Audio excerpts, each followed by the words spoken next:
Hello, hello, everybody. It's Stefan Molyneux from Freedom Main Radio. Welcome to all the new subscribers. Hope you're doing well. This is the truth about Edward Snowden. So let's use the way, way back machine to go back to the 18th century and start talking about Edward Snowden. So the guy named James Otis, he fought at the time what were called writs of assistance. This is where the British soldiers, basically, they were general warrants. They allowed British soldiers to raid and search homes based on no suspicion of criminal activity. Just felt like ambling in. Basically, it was like everybody was on parole. Any soldier could violate the sanctity of anyone's person or home at will, and this was, as you can imagine, quite generally loathed by, I guess, what my ancestors probably called the colonists. The writs of assistance were extreme violations of basic privacy and property rights of Americans and the American revolutionaries. Oh, how they hated them.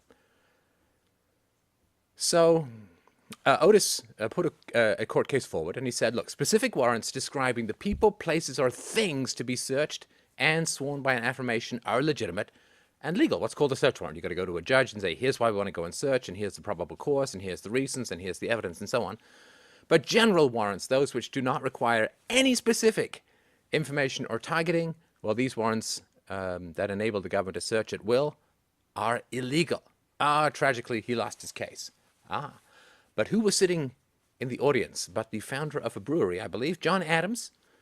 Otis's argument formed the basis for the 14th Amendment to the Massachusetts Declaration of Rights, which was written by Adams, which in turn inspired the Fourth Amendment to one U.S. Constitution.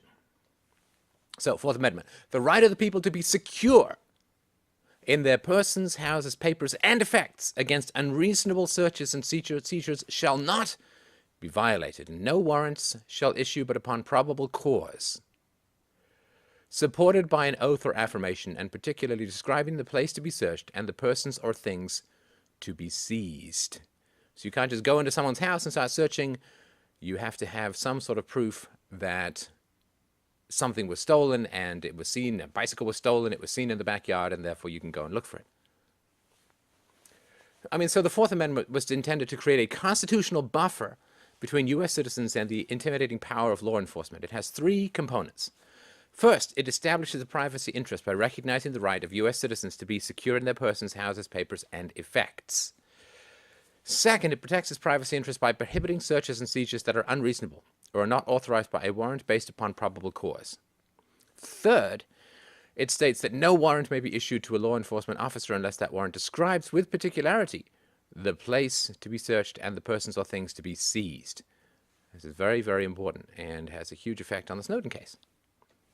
Remember the good old days when we had a small government and lots of privacy? The only way that you can think of the good old days as the good old days is you simply refuse to visit them objectively.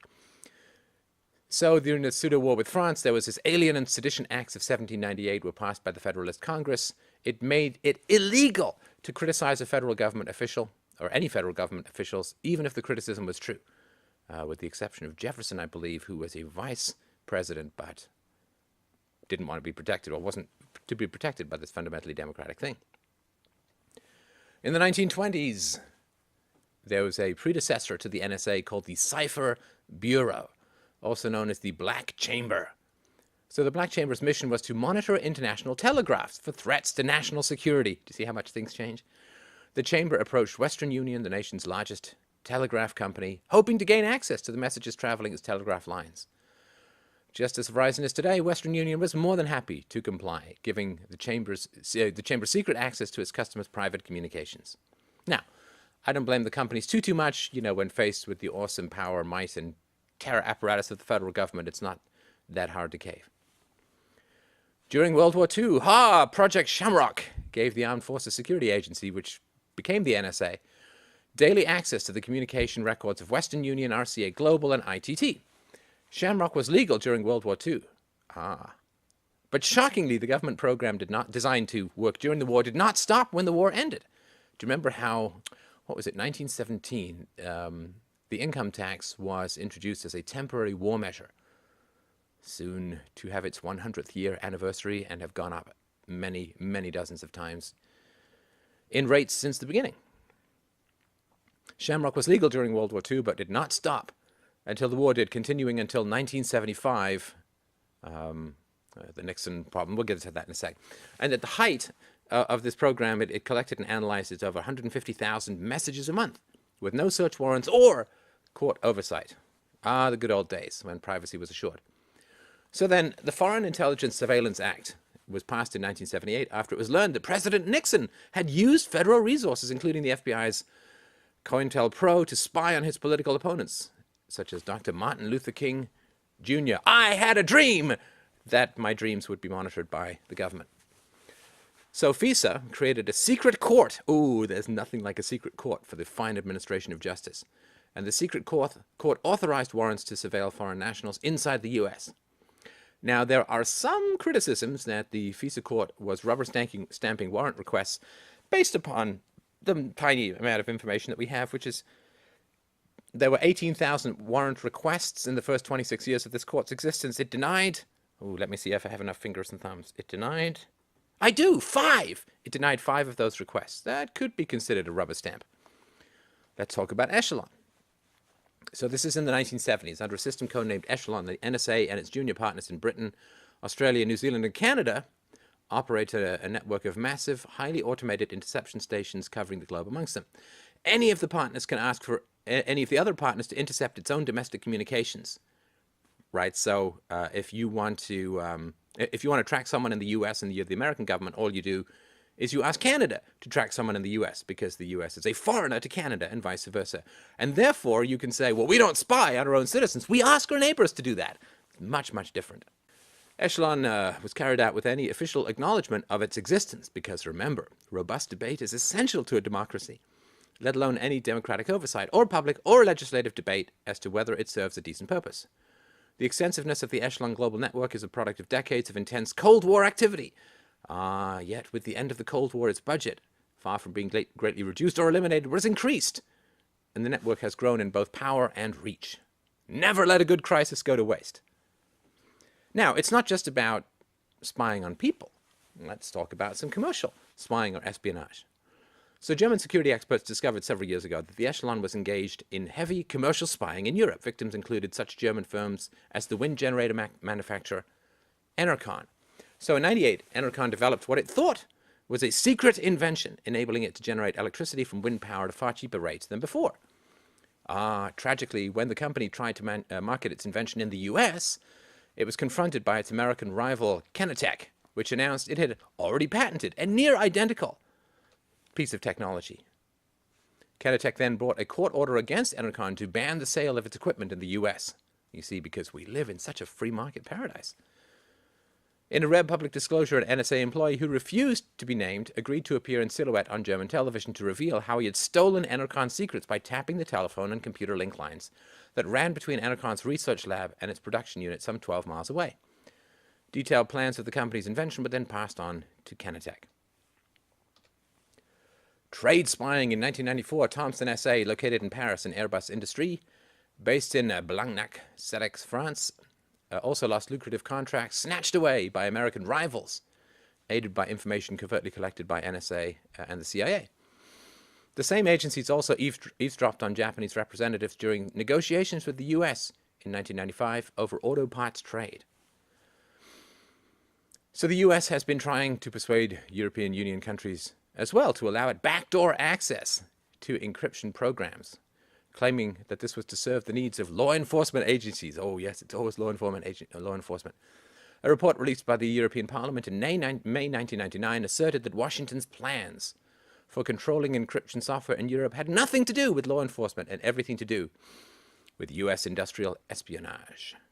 See, if a European company does really well, the government doesn't collect taxes from it. But if an American company does well, the American government collects taxes from it, so it has an incentive to promote the interests of American companies.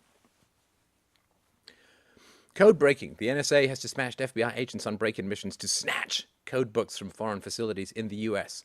and CIA officers to recruit foreign communications clerks abroad and buy their code secrets, according to veteran intelligence officials. By the way, if you've made it this far, since I always get this question at least about 100 times, all the sources are in the low bar to the video or the notes for the podcast. For decades, beginning in the 1950s, the Swiss company Crypto AG, not a bad name for a punk band, sold the world's most sophisticated and secure encryption technology. The purchasing nations, there were about 120 who bought this technology, including prime U.S. intelligence targets such as Iran, Iraq, Libya, and Yugoslavia. They were confident that their communications were protected, and so they sent messages from their capitals to their embassies, and military missions, trade offices, and espionage dens around the world via telex, radio, and fax. Ask your parents.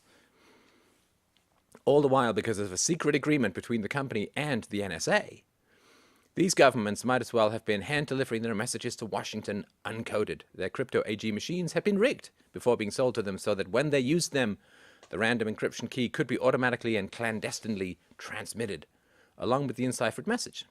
So you were getting the encrypted message plus the decryption key was being sent to Washington. NSA analysts could read the messages as easily as they could the morning newspaper, which I think even back then was covering the Zimmerman trial. Now, this is a bit more controversial. Microsoft denies this, but I thought I'd put forward this case.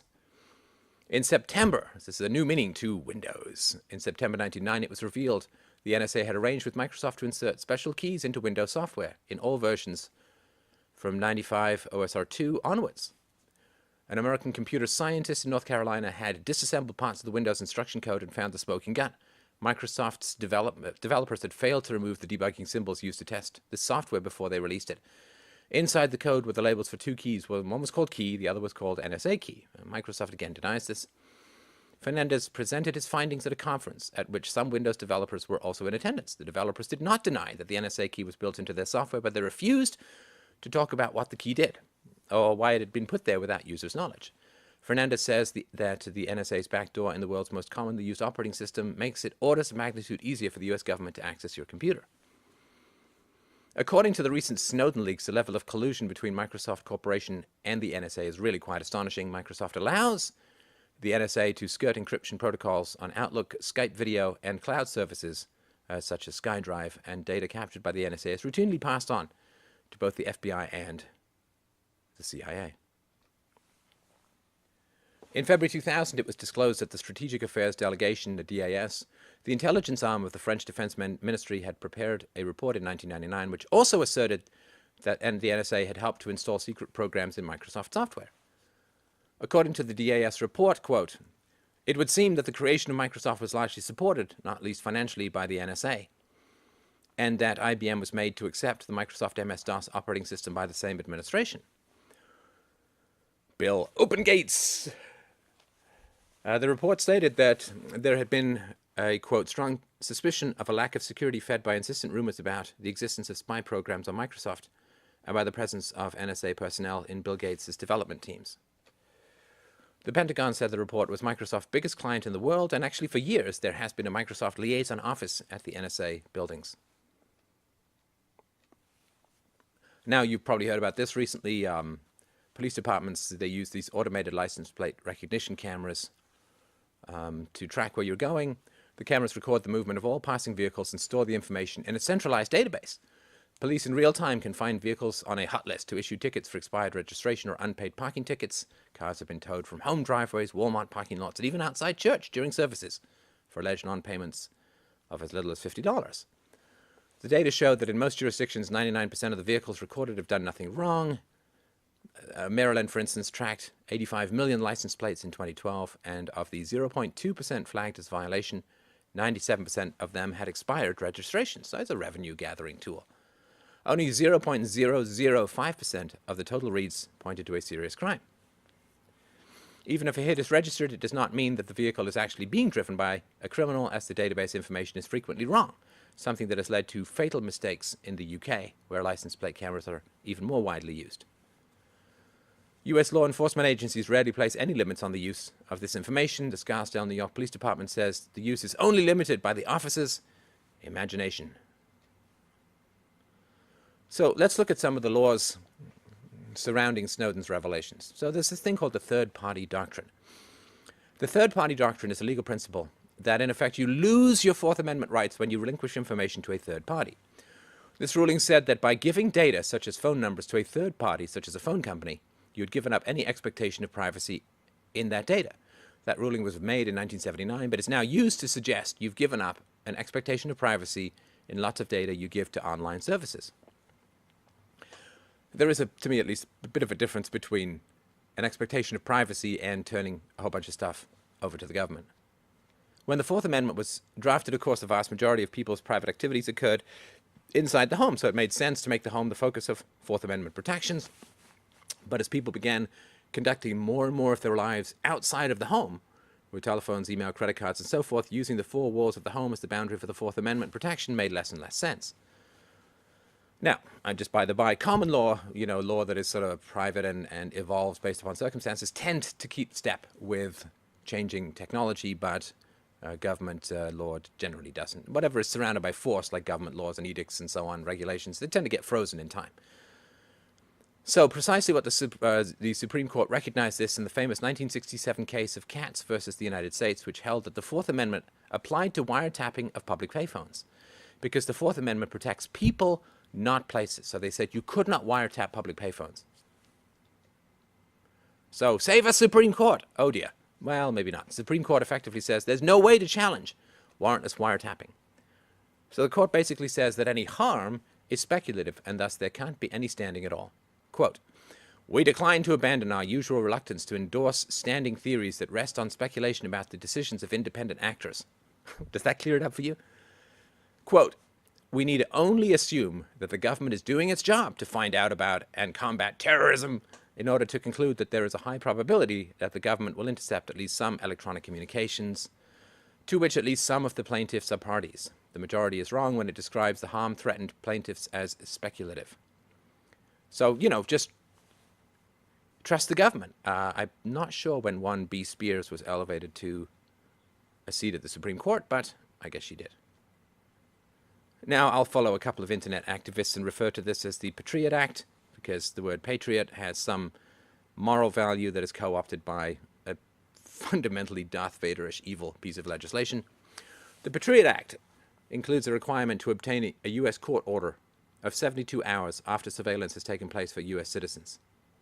Right? So you can do it. You've got to get the court order afterwards. Foreign citizens can be subject to surveillance for up to 1 year without any court supervision. Now, of course, the reality is that with IP masking, proxy servers, and so on, you can pretend you're anywhere in the world. And so knowing who's a domestic and who's a foreign citizen, particularly when you're trying to find people who are doing wrong and want to hide from the government or doing things which are considered illegal by the government, not always the same as doing wrong. And so the idea that you can easily figure out who is domestic and who is foreign is a ridiculous notion that is only believable to people who have no understanding of computers. So the court which oversees FISA is called FISC, the Foreign Intelligence Surveillance Court. But it is, according to a former NSA analyst, more or less rubber stamping surveillance and basically a kangaroo court, as we talked about before. The NSA wasted millions of dollars on a system called Trailblazer, which was supposed to analyze data carried on communications network. And despite having Trailblazer and using it, the NSA didn't discover the 9/11 plot, although Trailblazer was tracking 20 trillion communications transactions of Americans. It didn't get any of the analytical results. In a December 2012 interview, retired U.S. intelligence officer William Binney explained how much worse surveillance had become under Obama. Quote, "Information is not filtered anymore, just stored. And if government wants to get you, it will just pull out the data. That same central government will define what's right or wrong. If your position is something the government doesn't like, you become the target." That's why I always try and do things the government likes. So let's talk about look at that. What is it? 19 minutes in. Hey, we're getting to Snowden. So NSA Prism secretly collects two things. One, foreign online communications, email, chat, voice over IP, telex, fax, you name it. Metadata on millions of phone calls. So GPS locations and who you're calling and the time and so on. But they say not the content of the calls. Whether that's true or not remains to be seen. Major technology companies have been required to provide backdoor access to the NSA. The details have not been revealed. Because remember, President Obama welcomes a vigorous public debate, but will not release the information that might enable it. In 2008, Lord love him, Yahoo fought back saying the orders were unconstitutional. The court ordered Yahoo to comply. In 2008, Congress gives the DOJ authority to make reluctant companies comply by force. All government is compliance by force. And remember, there's a lot of backdoor software. All phones can be backdoor converted into listening devices, even when you're not talking. They can install software without asking the user. And phones, they can also be told to only pretend to turn off and still be listening to your environment. So the US government, without obtaining proper court warrants before, during, or after, has obtained hundreds of millions of phone logs of Americans who have no connection to any terrorism whatsoever. So Snowden offered information on how the NSA has a newly developed program, this PRISM thing, supposedly targeting suspect terrorists, but in the process also sweeping up huge amounts of data about ordinary Americans. It's done through a variety of US companies, including Facebook, Google, Yahoo, Microsoft, Skype, and Apple. The information can then be locked away for a long time and easily accessed in the future. A huge $2 billion facility was recently built in Bluffdale, Utah by the Obama administration.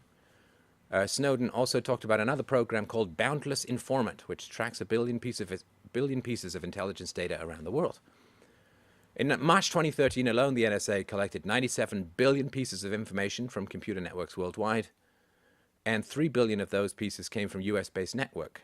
On the plus side, 96.8 billion pieces of that information were lolcats. This contradicts the NSA's recent assurances to Congress that it cannot exactly track all the surveillance it performs on American communications with the rest of the world. Now, most of this data that comes around worldwide does come from Middle Eastern countries, but Snowden says, quote, "We hack everybody, everywhere. We make no distinction between us and the others. We do not have the tools, and I have maps where people are scrutinized most. We collect more digital communications from Americans than we do from Russians." Snowden reveals his fear of an Orwellian world, quote, "where everything I do and say is recorded, where there is no privacy and therefore no room for intellectual exploration and creativity." This is called the chilling effect, when you believe that everything that you're doing that involves any kind of digital communication is being stored, tracked, and monitored and analyzed and could be used against you. It puts a chilling effect, which, the government is never against. A former East German Stasi, this was their sort of Gestapo, their NKVD officer, says, quote, "It is the height of naivete to think that once collected this information won't be used. This is the nature of secret government organizations." Now, of course, remember, Snowden had sworn an oath to protect the Constitution, so we'll have an examination of the legality of what the government is doing. But let's just drop into 3 other whistleblowers who've been saying some of the same stuff for years but came forward to support everything that Snowden said. USA Today has published an extraordinary interview with 3 former NSA employees who praise Edward Snowden's leaks, corroborate some of his claims, and warn about unlawful government acts. So they say his disclosures did not cause grave damage to national security. What Snowden discovered is material evidence of an institutional crime. We'll get to that. As a systems administrator, Snowden, quote, "could go on the network or go into any file or any system and change it or add to it or whatever, just to make sure, because he would be responsible to get it back and up and running, in fact. It failed, if in fact it failed. So that meant he had access to go in and put anything. That's why he said, I think, I can even target the president or a judge. If he knew their phone numbers or attributes, he could insert them into the target list, which would be distributed worldwide, and then it would be collected. Yeah, that's right. As a super user, he could do that. It's a lot of power. The idea that we have robust checks and balances on this is a myth. Of course it is. Who watches the watchers? Well, you can't have anybody watch the watchers, which is why the very idea of government is so dangerous. Congressional overseers, quote, "have no real way of seeing into what these agencies are doing. They are totally dependent on the agencies briefing them on programs telling them what they are doing. Lawmakers, quote, don't really understand what the NSA does and how it operates. Even when they get briefings, they still don't understand, even if they're told the truth, which is not often." Okay, so Edward Snowden, 30, decided to work with intelligence contractor Booz Allen Hamilton in order to obtain information about U.S. surveillance programs, the NSA leaker told the South China Morning Post.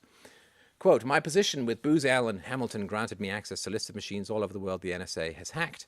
That is why I accepted that position about 3 months ago," he said. He said that he could not live with what the NSA was doing. He has been charged with the unlawful disclosure of classified intelligence and is wanted in the U.S. for a variety of counts that could result in decades in prison if convicted. He narrowly missed the charge of treason, which has the death penalty. He was charged in June with 3 felonies, theft of government property, and 2 charges under the Espionage Act of 1917, unauthorized communication of national defense information and conveying classified communications information to unauthorized persons or people. He is the 8th person to be charged under the espionage statute under the Obama administration, more than double the other presidents combined. Well, is he a whistleblower? Well, the Associated Press has told all of its member agencies to refer to Snowden as a leaker, not a whistleblower, because freedom of the press is very important. The Whistleblower Act in the U.S. provides protection for government employees who report dishonest or illegal activities occurring in a government agency. Right? So if you find dishonest or illegal activities, you are protected from repercussions. Now, the government says PRISM is legal and authorized by the FISA and Patriot Acts. Two lawsuits are currently challenging this reading, charging that this program violates the constitutional protections as well as federal law, specifically breach of privacy, freedom of speech, freedom of association, and due process rights. So the Patriot Act is a law that in many ways overreaches constitutionally protected rights of U.S. citizens. In Section 215 of this act, the government is required to provide facts to show that the information they are gathering, quote, shall specify the records concerned are sought for an authorized investigation conducted in accordance with subsection A2 to protect against international terrorism or clandestine intelligence services. It's impossible that every wireless customer in the U.S. has made calls related to international terrorism or clandestine intelligence services, so this is a violation of the law. And even if you take the broad reach of the Patriot Act, what the NSA is doing and has been doing for years is clearly illegal. Again, I'm no legal expert. The sources for all of this are in the low bar. This is just what people say. Now, is the U.S. going kind of nutty? Are they empire on steroids? Well, let's look what the Allies do to leakers, whistleblowers, or people who release government information. In the UK, the US's closest military and intelligence ally, the maximum penalty for public disclosure of intelligence or security information is 2 years. Oh, poor Manning. Since Britain's Official Secrets Act of 1989 entered into force, 10 public servants have been, with authorized access to confidential info, have been prosecuted under the Act. Of those, the longest sentence, 1 year in prison, was served by Stephen Hayden, a Navy petty officer who pled guilty to selling security and intelligence info to the Sun tabloid concerning a plot by Saddam Hussein to launch anthrax attacks in the UK. In the US, that offense would be prosecuted under the Espionage Act, the same law being used to prosecute Bradley Manning, which brings a possible life sentence. Recently, Luxembourg's long-serving Prime Minister Jean-Claude Juncker announced his resignation this week over a spying scandal involving illegal phone taps, alongside a number of other highly corrupt activities. Illegal phone taps, one tiny, tiny sliver of a percentage point of what PRISM is doing, and Luxembourg's Prime Minister had to resign. So, a survey of the laws and practices of 20 European countries found that in at least 13 countries, things are even more relaxed. A disclosure of classified information to the public would not result in any penalty in the absence of a showing of harm. 10 countries require the government to prove either actual or probable harm in order for any penalty to be imposed. An additional 3 countries allow the lack of harm to be raised as a defense or mitigating circumstance. Under U.S. law, the mere fact of a leak is sufficient cause for prosecution. In practice, a few lower courts have required some showing of harm, but the harm can be minimal and speculative, and the interpretation has not been confirmed by the Supreme Court. The Obama administration continues to assert that the prosecution is not required to establish harm, at least concerning disclosure of classified documents. And what has America been doing to its fine European allies? Well, U.S. intelligence services are spying on the European Union mission in New York and its embassy in Washington, according to the latest top-secret U.S. National Security Agency documents leaked by one E. Snowden. One document lists 38 embassies and missions, describing them as targets. It details an extraordinary range of spying methods used against each target, from bugs implanted in electronic communications gear to taps into cables to the collection of transmissions with specialized antennae. According to Snowden's revelations in the German magazine Der Spiegel, the NSA snoops through approximately 20 to 60 million German phone connections and 10 million internet data sets a day. According to the Snowden report, all in all, the NSA combs through about 500 million German phone calls, emails, and text messages on a monthly basis. So, Snowden's disclosures of massive surveillance that was technically illegal should have been disclosed at least to members of Congress, and certainly was information of high public interest. Attempts at internal disclosure had previously failed. The congressional oversight committees had been informed of the PRISM program, and at least 2 Congress members reported that their efforts to prompt an effective investigation were stymied, went nowhere. Both senators had warned for years that the government secretly claimed broader surveillance powers than a plain reading of the laws permitted. That's a nice way of putting it. But said they were barred from elaborating because of laws protecting classified information.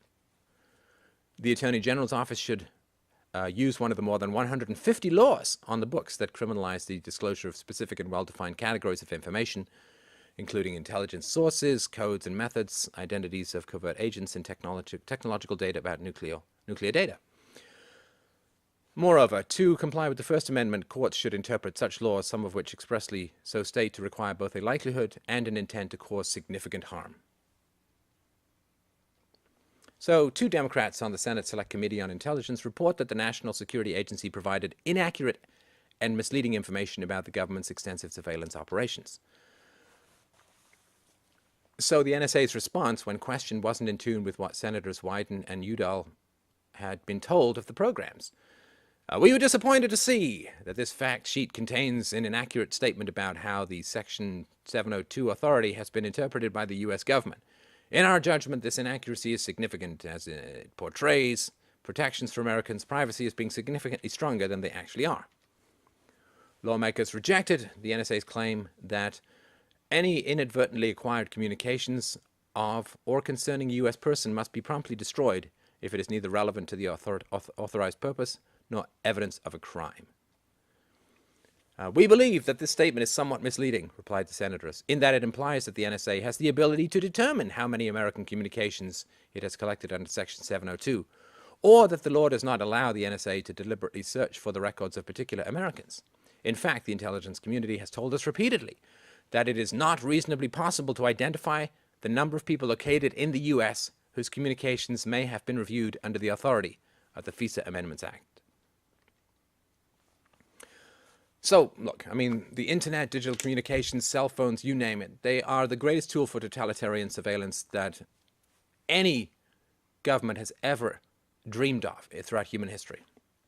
No government in history has ever had as much access to detailed information about all of its citizens as the governments that exist right now.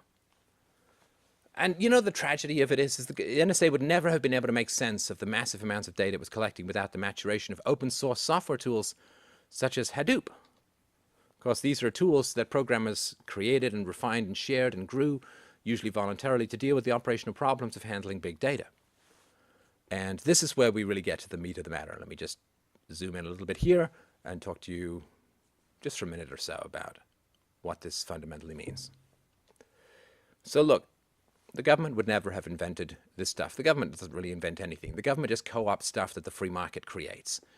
So all of this electronic communication, surveillance equipment, the internet fundamentally, well, the internet was developed is a Cold War bypass technology for the phone lines, but it wasn't commercialized until the free market came along and improved and so on. So the free market breeds all of this stuff, and cell phones and GPS trackers, and all of this stuff that's popularized and put out to the consumer by the free market. And whenever you have a government, you have something which hoovers up all of the virtues and values of the free market and turns them into some pretty black, evil monitoring devices. So whenever you have the government at the center of society combined with an incredible technological driver in the free market, you end up with a freedom fueling fascism. And this is really tragic and really can't be avoided. Now, the other thing that's important is that there's a reason why you're supposed to get some sort of warrant before going in and doing searches, because that means you actually have to do some proactive legwork. If you've just got all this data, what do? Well, you sit back and wait for a request to come in. And of course, most of the things you're going to pursue are political in nature or revenue generating in nature, such as going after people who haven't paid for their licenses for their cars or something like that. So it makes people pretty passive. It gets rid of proactive police work. And it just makes you sit on a whole bunch of data, comb through it once in a while based upon various requests, maybe try to look for a pattern here or there, but not actually get out into the world, train people to go undercover, train people to become double agents, and all that kind of stuff. You just end up sitting on a bunch of data and getting lazy. There's a reason why you need law enforcement to focus, because you really want them to be proactive in trying to figure things out rather than just, trying to drink from the sea of data. So all of this stuff is really important. The government is one of the oldest forms of social organization known to man, going all the way back to the Stone Age, going all the way back to primitive tribes, where you had the tribal leader, the chieftain, who was the most violent usually, or the one most willing to use violence. All right, that was the alpha male. You had the beta males who were willing to be the enforcers, and then you had everyone under their control. And you had what Ayn Rand used to call the witch doctor, who was the propagandist, which is sort of switched between the mainstream media and religious institutions, depending on what is needed in the moment. This hierarchical, pyramidal form of social organization is, you can see it in chimpanzees. It's really primitive. It's really old.